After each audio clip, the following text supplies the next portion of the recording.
कि शुरुआत में हम एक बच्ची को बेली डांस करते हुए देखते हैं, फिर रिहर्सल के बाद वो घर की तरफ जाने लगती है। उसी समय हम देखते हैं कि 6 लोग इस बच्ची जिसका नाम एबिगल है उसका पीछा करते हैं। वो उसकी गाड़ी का पीछा करते हुए उसके घर तक आ जाते हैं और उसे इंजेक्शन लगाकर उसे बेहोश कर देते हैं। फिर उसे वहां से निकालकर एक पुराने मेंशन में ले आते हैं जहां पहले से इस किडनैपिंग का मास्टरमाइंड लैम्बर्ट मौजूद था। वो उनका वेट कर रहा था। उनका प्लान था एबिगल के अमीर बाप से एबिगल के बदले $50 मिलियन का रैंसम मांगना। पैसे मिलने पर सभी के हिस्से में करीबन $7 मिलियन आते, लेकिन तब तक सभी यहीं रहेंगे और एबिगल को एक कमरे में बंद करके चेन से बांध दिया जाता है। एबिगल की सिक्योरिटी भी इन्हीं लोगों को करनी थी। साथ ही लैम्बर्ट कहता है कि यहाँ का एक रूल है, कोई किसी को अपना असली नाम या असली पहचान नहीं बताएगा। ये एक दूसरे को नकली नामों से ही पुकारेंगे जो इन्हें लैम्बर्ट ही देकर गया था। वो उनसे उनका फोन भी ले लेता है ताकि पुलिस उन्हें ट्रैक ना कर पाए और साथ ही एक वार्निंग देता है कि एबिगेल की आंखों पर पट्टी बंधी रहेगी और उसके रूम में जोई के अलावा कोई नहीं जाएगा और उसे पता नहीं चलना चाहिए कि किन्होंने और कितने लोगों ने उसका अपहरण किया है। लैम्बर्ट ने इन्हें नहीं बताया था कि एबिगेल किसकी बेटी है। इन्हें बस यही पता था कि एबिगेल एक अमीर व्यक्ति की बेटी है। लैम्बर्ट के जाने के बाद ये लोग आपस में एक दूसरे के बारे में जानने के लिए गैस करने लगते हैं। जोई लोगों को पहचानने में माहिर थी। वो फ्रैंक को एक पुलिस डिटेक्टिव बताती है जो कि सही था। वहाँ एक लड़की थी जिसे वो हैकर बताती है जिसने थ्रिल के लिए इस मिशन को चुना था। जोई फिर से एक दूसरे व्यक्ति को गुंडा बताती है तो ट्रेवर को एक अच्छा ड्राइवर बताती है और स्नाइपर को एक एक्स मिलिट्री वाला बताती है। फ्रैंक जॉय से कहता है कि तुम भी तो मिलिट्री में थी, ड्रग्स के नशे ने तुम्हें कहीं का नहीं छोड़ा, तुम्हारा बेटा भी तुमसे दूर हो गया और इसीलिए तुम इतना कैंडीज खाती हो। फिर जॉय एबिगेल के रूम में जाती है और उसकी आंखों पर बंधी पट्टी को हटा देती है, यानी उसने लैम्बर्ट का रूल तोड़ दिया। एबिगेल बहुत डरी हुई थी। जॉय उससे प्रॉमिस करती है कि मैं तुम्हें कुछ भी नहीं करूंगी और ना ही किसी को तुम्हें कुछ करने दूंगी। इन्हीं बातों के दौरान उनका बॉन्ड काफी अच्छा हो जाता है। जॉय उसे अपने बेटे के बारे में भी बताती है। फिर एबिगेल अपने पिता के बारे में बताती है कि मेरे पिता एक बहुत ही खतरनाक इंसान हैं और बहुत ही ज्यादा गुस्से वाले हैं। वो मुझसे उतना प्यार अभी नहीं करते जितना पहले करते थे। जॉय जब बाहर आती है तो एबिगेल उससे कहती कि आज रात कुछ बहुत बुरा होने वाला है। जॉय को उसकी बातें थोड़ी अजीब सी लगती हैं तो वो नीचे आकर सभी से कहती है कि मुझे शक है कि एबिगेल के पिता कोई खतरनाक व्यक्ति हैं। आखिर हमने अपहरण किया है, हमें पता होना चाहिए कि किसकी बेटी को हमने अपहरण किया है। इसके बाद फ्रैंक एबिगेल के रूम में जाता है और उसे डरा धमकाकर उसके पिता के बारे में पूछता है। एबिगेल के पिता का नाम सुनने के बाद वो घबरा जाता है।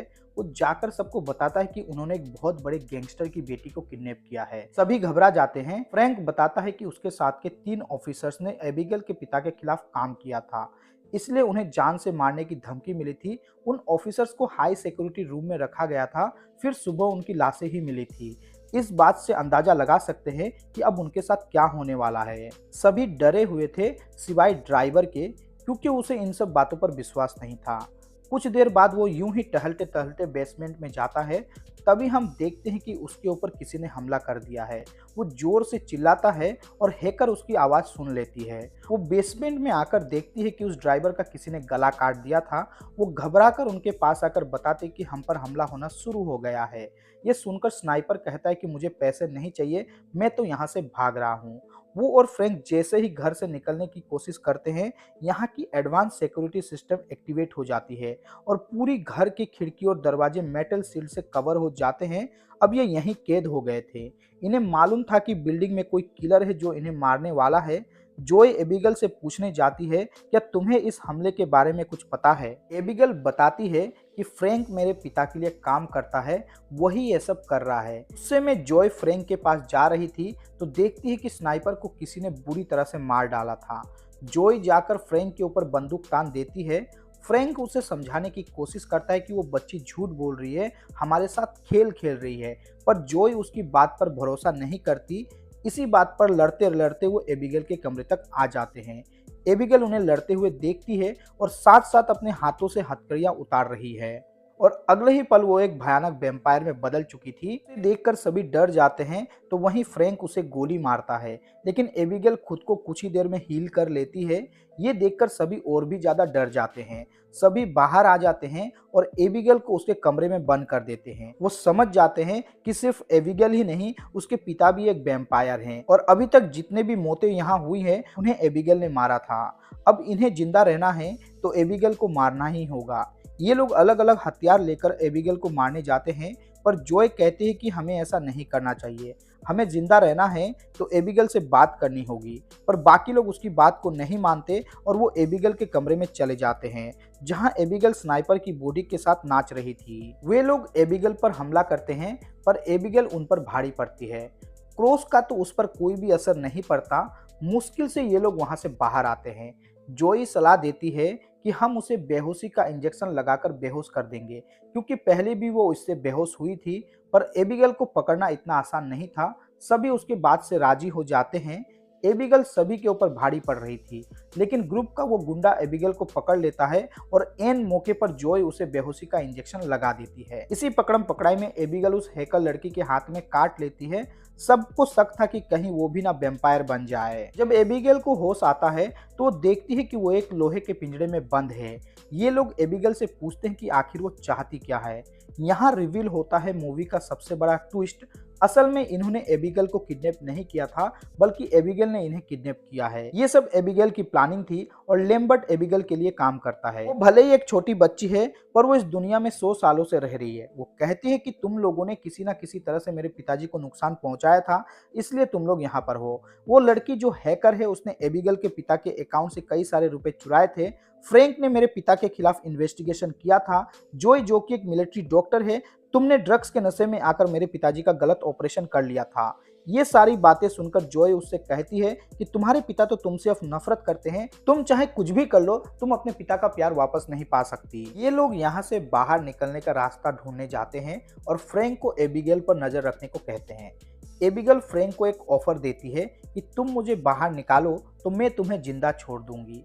एबिगेल उसे बाहर निकलने का रास्ता भी बताती है कि लाइब्रेरी में एक बुक है जिसको प्रेस करने से यहाँ के सारे दरवाजे खुल जाएंगे। फ्रैंक अब अपने दोस्तों को ये बात बताने जाता है। एबिगेल को उसने धोखा दिया था, इसलिए वो गुस्से में पिंजरा तोड़कर बाहर आ जाती है। वो फ्रैंक को मारने ही वाली थी कि तभी जॉय आकर एक हथौड़े से एक खिड़की को तोड़ देती है।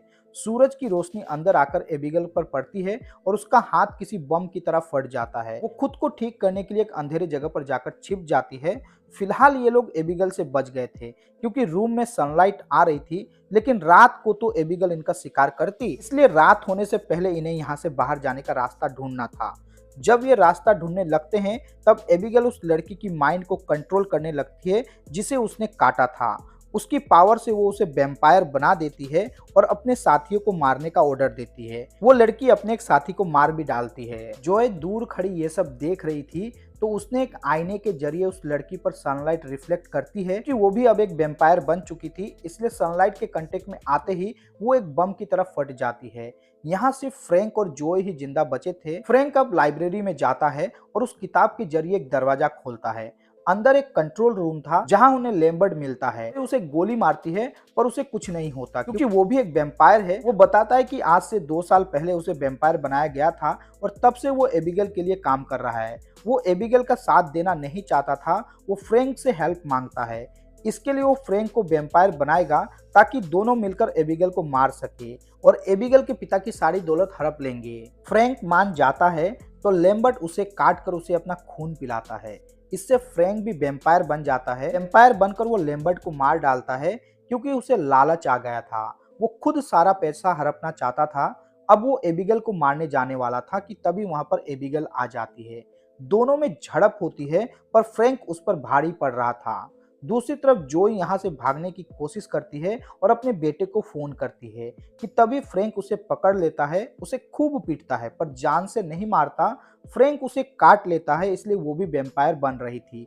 इतने में एबिगेल वहां आकर जॉय के साथ एक डील करती है फ्रैंक को मारने की। लेकिन ट्विस्ट तो ये थी कि जॉय वैम्पायर फ्रैंक के काटने से बनी थी, इसलिए फ्रैंक जॉय को कंट्रोल कर रहा था और उसे एबिगेल को मारने का ऑर्डर वो देता है। लेकिन वो एक हथियार लेकर फ्रैंक पर ही हमला कर देती है। वो उस हथियार को फ्रैंक के सीने में घोंपकर उसे मार डालती है।